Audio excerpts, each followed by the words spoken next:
자, 이제 이어서 상대도수를 좀 더 보기 좋게 나타낸 상대도수 분포 그래프에 대한 내용 같이 살펴보도록 할게요. 우리가 도수분포 그래프 공부했죠?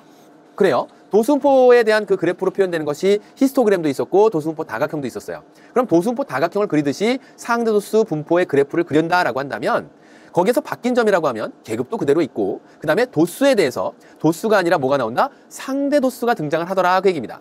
그러면 거기에 나와 있는 상대도수 분포를 나타내는 그래프를 한번 같이 정리를 해보도록 하죠.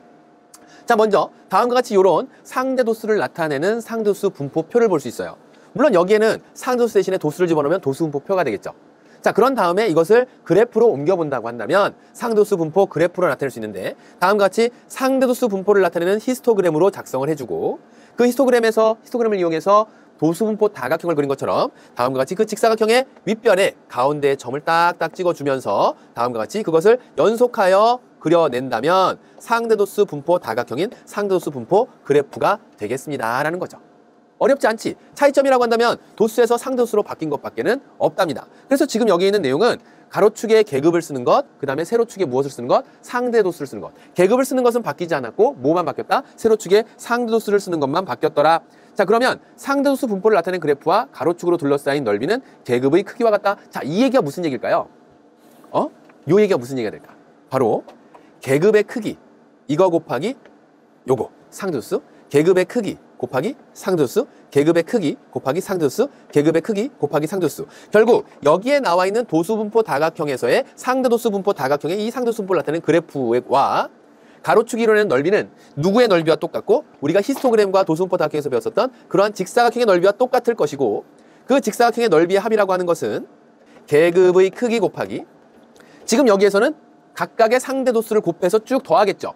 그래요? 그 더한 것은 상대도수의 총합으로 바뀌겠네. 도수분포 다각형에서는 또는 히스토그램에서는 도수분포 여기에 있는 도수의 총합이 되겠지만 여기에서는 상대도수의 총합이 될 것이고 그 상대도수의 총합이 되다 보니까 어떤 일이 벌어진다? 얘가 어떤 집단, 어떤 내용이 됐든지 항상 그 합은 1이기 때문에 여기에 나와 있는 그 넓이라고 하는 것은 직사각형의 넓이의 합 또는 도수분포 다각형과 그 다음에 가로축이 이루어내는 넓이 이것들은 전부 다 계급의 크기로 결정되더라라는 것을 참고 삼아서 여러분들에게 정리해 볼 수 있겠습니다. 자, 확인 2번입니다. 다음은 어느 학교 50명의 수학 성적에 대한 상대도수의 분포를 나타낸 그래프입니다. 물음에 답해 주세요. 자, 여기에 나와 있는 거 계급의 개수를 찾아라 라고 했어요.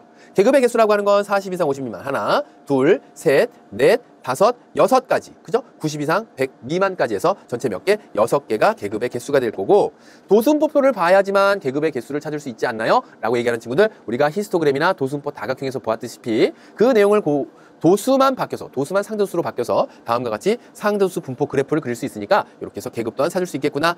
상대도수가 가장 작은 계급을 구하라. 자, 상대도수가 가장 작다고 한다면 표시해 볼까요? 여기에 나와 있는 요만큼 40 이상 50 미만, 그 다음에 50 이상 60 미만, 60 이상 70 미만, 70 이상 80 미만, 80 이상 90 미만, 90 이상 100 미만에서 가장 상대도수가 작은 부분 40점 이상, 그 다음에 50점 미만 이렇게 해서 그 계급을 완성해내도록 합니다. 그 다음 내용들을 보게 되면 수학 성적이 70점 이상 80점 미만인 학생 수를 구하라. 자, 얘들아 여기 봐봐. 70점 이상 80점 미만이라고 한다면 바로 여기 있는 요 내용이죠. 얘네들의 상대도수가 얼마가 나오나 이때 또 이제 주의해야 될 것이 우리가 초등학 과정에서도 작은 눈금 하나가 얼마만큼을 나타내는지 정확히 찾아야 돼요. 지금 여기에서 0.2에서부터 시작해서 0.3이 될 때까지 작은 눈금으로 하나, 둘, 셋, 넷, 5칸이 나눠져 있어요.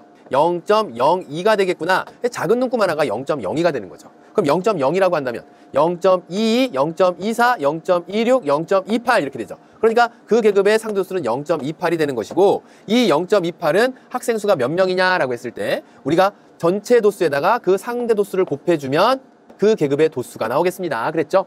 소수점 이동하면서 싹 지워지게 되면 14명이 되겠네요. 그래서 정답은 첫 번째 14명. 자, 4번 문제 보도록 할게요. 수학 성적이 60점 미만인 학생은 전체 몇 %인가? 자, 60점 미만이라고 한다면 이쪽 아래에 나와 있는 이 친구들을 얘기하는 거죠. 60점 미만. 좀 노력을 해야 되겠네요. 거기에 나와 있는 상대도수를 읽어냅니다.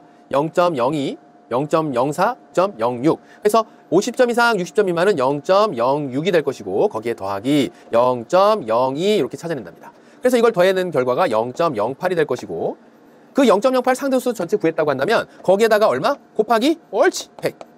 그래서 60점 미만인 학생이 몇 %? 8% 정도 되는구나 해서 정답은 4번 8%로 찾아주면 되겠죠? 자, 이제 마지막 5번 문제 보게 되면요. 학생이 가장 많은 계급의 계급값을 구하라. 선생님 뭐라 그랬니? 도수하고 그 다음에 상도수는 무슨 비례 관계에 있다? 정비례 관계에 있다 그랬어요. 자, 이러한 정비례 관계에 있기 때문에 도수가 늘어난다면 상도수도 상대적으로 같이 커질 것이고 그 다음에 상도수가 줄어든다고 한다면 도수도 줄겠죠.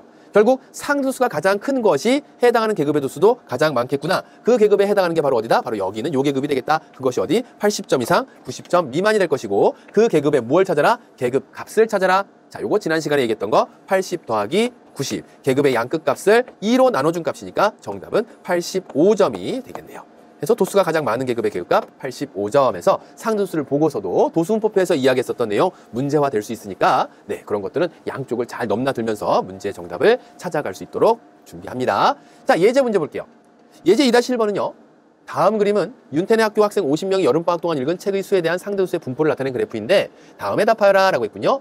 자, 3권 이상 5권 미만 책을 읽은 학생은 전체 몇 %입니까? 자, 이 부분도요. 3권 이상 5권 미만이라고 한다면 3권 이상 싹 여기랑 그 다음에 5권 미만이라고 한다면 싹 여기랑. 그래서 이 부분에서 읽어내는 숫자가 얼마만큼인지 작은 눈금이 하나, 둘, 셋, 넷, 다섯. 역시 0.02를 나타내네요. 그러면 지금 나와 있는 이 부분은 얼마가 되고 0.22, 0.24가 될 것이고요. 그래서 0.24에다가 그 다음에 3권 이상 4권 미만이라고 한다면 0.4가 되겠죠? 0.4. 그래서 0.64가 나와요. 그럼 0.64 나오면 그 0.64에다가 뭐 해서 곱하기 100 하게 되면 3권 이상 5권 미만의 백분율은 64% 학생이 그만큼 읽었군요 라는 거 확인할 수 있겠죠. 자, 그 다음 두 번째 문제는요. 3권 미만의 책을 읽은 학생 수를 구하라 그랬습니다. 전체 학생 수가 50명이에요. 3권 미만이라고 한다면 그때 나와 있는 내용은 여기에 0.22, 0.22 2권 이상 3권 미만, 또 1권 이상 2권 미만에서 0.06 이렇게 나오겠네요. 더하기 0.06. 그래서 여기에다가 뭐 해서 50명을 곱해가지고 네, 그 답을 찾을 수 있겠죠. 그렇다면 넌 얼마? 0.28 곱하기 50이니까 14명 이렇게 해서 그 정답을 2번 보기에서 문제에서 찾아볼 수 있겠습니다. 됐죠?